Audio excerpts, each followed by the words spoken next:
I'm Logan Crawford, and right now on the Spotlight Network, we delve into the extraordinary prophetic revelations of Theresa Mumford, author of a powerful book.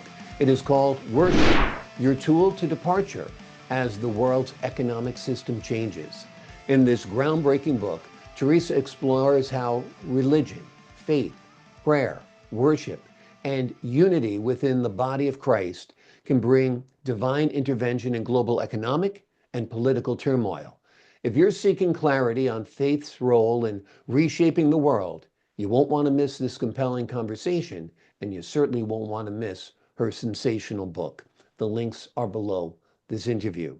We're delighted to have this very talented author join us here today on Spotlight. We thank the team at Prime 7 Media for helping us put her in the spotlight today, and we ask viewers like you to support authors like her by subscribing to our channel and by purchasing her wonderful book. The links are below this interview. Theresa, thank you so much for joining me here today on Spotlight. You're welcome. Thanks for having me. My pleasure. This is a wonderful book. Let's first start out by looking at the title. It's called Worship, Your Tool to Departure as the World's Economic System Changes. Tell us what that's all about. Yes, I was given that title in my sleep. So I jumped. As soon as I heard that voice, it was a loud voice. As soon as I heard the voice, I jumped, and I had my notebook and my pen by my bedside, as I always do. So I quickly wrote that down. I didn't know what it was about, but I just wrote it because I'm in a habit of writing my dreams anyway, because I believe that God speaks to his people when they're in a sleep position, when we are not distracted. God speaks to us. So that's what I do, and that's how I came up with the topic. It was given to me. Wonderful. So it's basically divine revelation or inspiration from the divine. And I think that's wonderful. And you can tell that from reading this book. What does it mean to you, though? And what does it mean for our readers that this is your tool to departure as the world economic system changes? Well, Logan, Jesus is coming soon. Mhm. We've heard many times that Jesus is coming. We have to be ready. We have to be prepared. So the topic itself is clear enough for anyone who hears it. Worship is what we are expected to do as Christians. It's what God created us to do, and therefore, as we worship him, we are connecting with him, and I believe that when Jesus comes, you'll be coming for a connected body, because he's coming for his body, and the church is his body. He's the head in heaven, and he's the head, and we are the church. We are the body. So he is coming for a church in worship. So worship is very important as a believer, in that it connects your spirit to your creator. We are created to worship, and your spirit is the one that's going to be taken up when Jesus comes. It's your spirit that's going to be like a magnet. It's going to connect with him, and it's going to be taken up.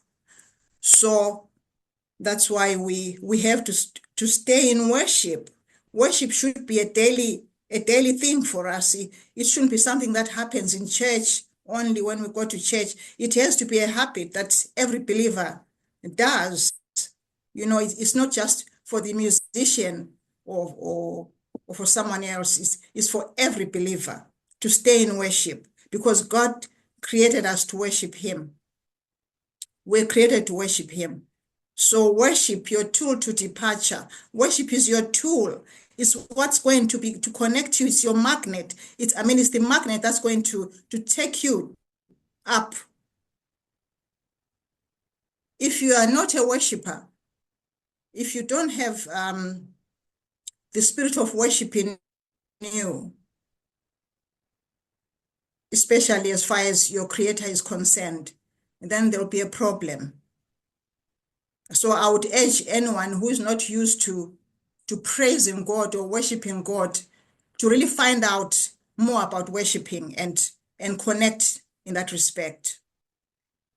Absolutely. It has to be part of your lifestyle. It has to be part of your routine. You don't just save it for Sunday when you're in church. You worship all the time. You're All always the time. thankful for all of the gifts that God and the Lord Jesus Christ gives us. Tell us a little bit about the challenges in today's economic systems. Is it the inflation that we're seeing? Is it the unemployment that we're seeing? Tell us what some of those challenges are and how worshiping can help us overcome these challenges.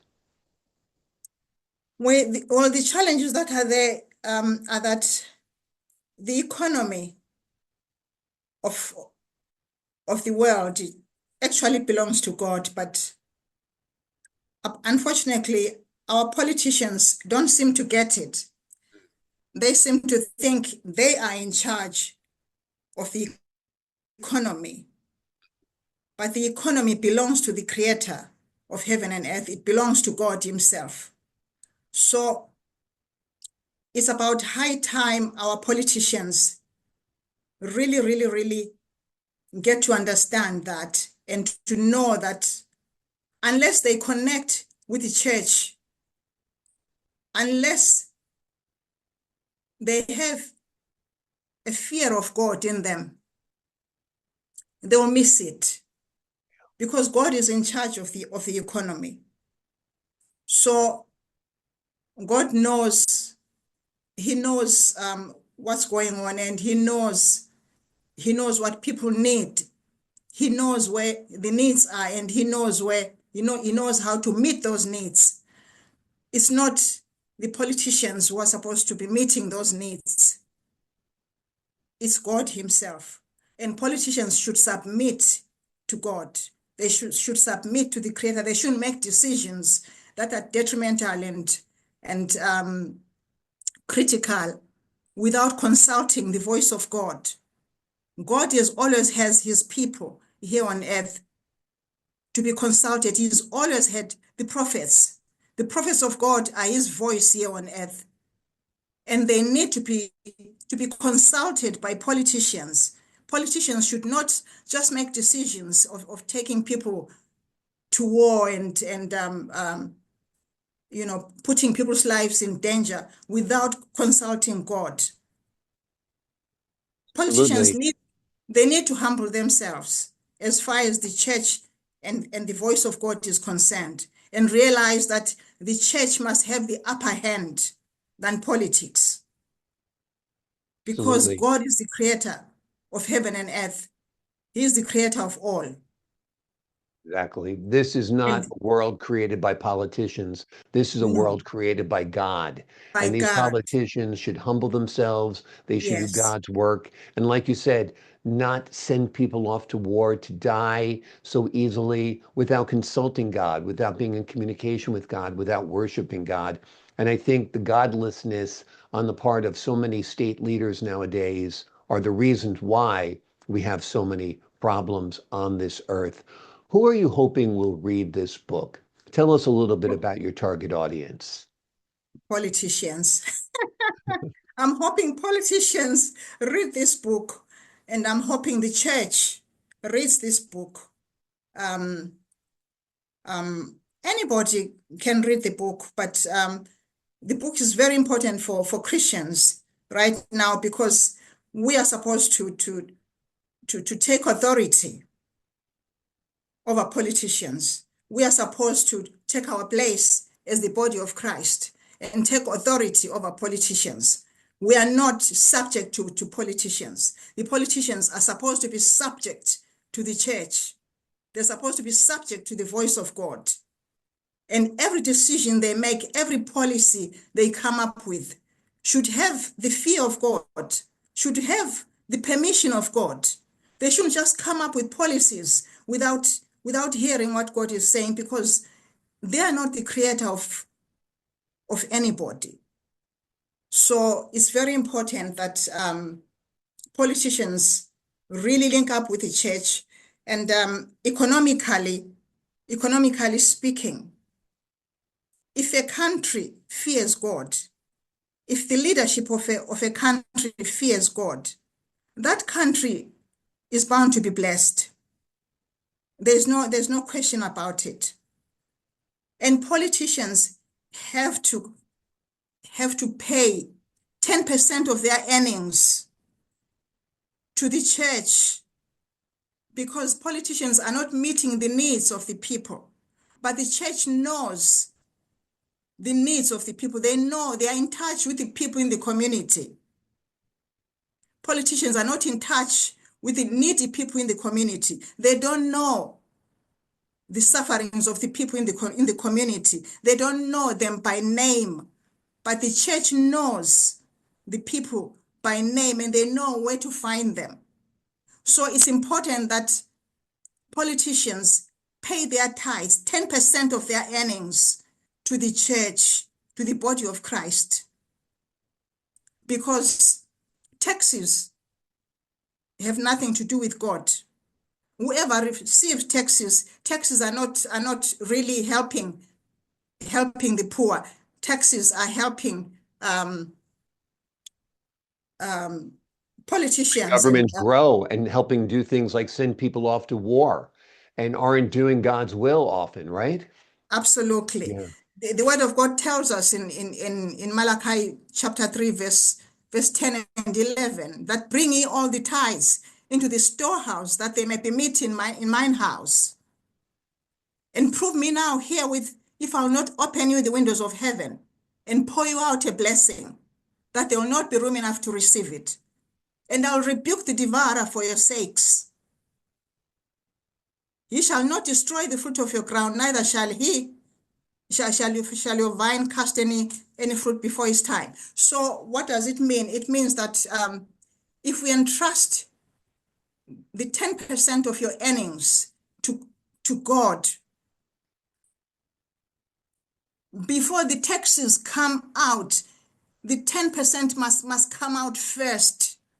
And if you entrust that 10% to God, God is promising here that he will rebuke the devourer for our sakes, which means, you know, when we pay our 10%, we have got to entrust our economy to. We have got to entrust our produce, our agricultural produce, or our minerals, or whatever, our economy, our economical situation too. We entrust that to God because we have paid our tithes. We come to him boldly because we have paid our tithes as a nation. As a nation.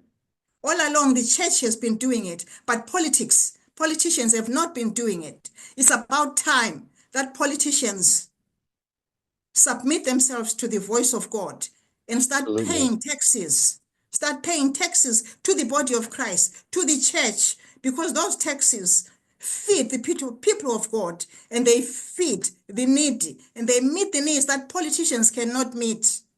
Absolutely. Amen to all of what you've said. Powerful words, powerful insights, and right on the money for sure. The politicians need to humble themselves to the church, to the Lord Jesus Christ, and to God and the Holy Spirit, no doubt. The name of the book is Worship, Your Tool to Departure as the World's Economic System Changes. It is a groundbreaking book that explores how prayer, worship, and unity within the body of Christ can bring divine intervention in global economic and political turmoil. Theresa, thank you so much for joining me here today on Spotlight.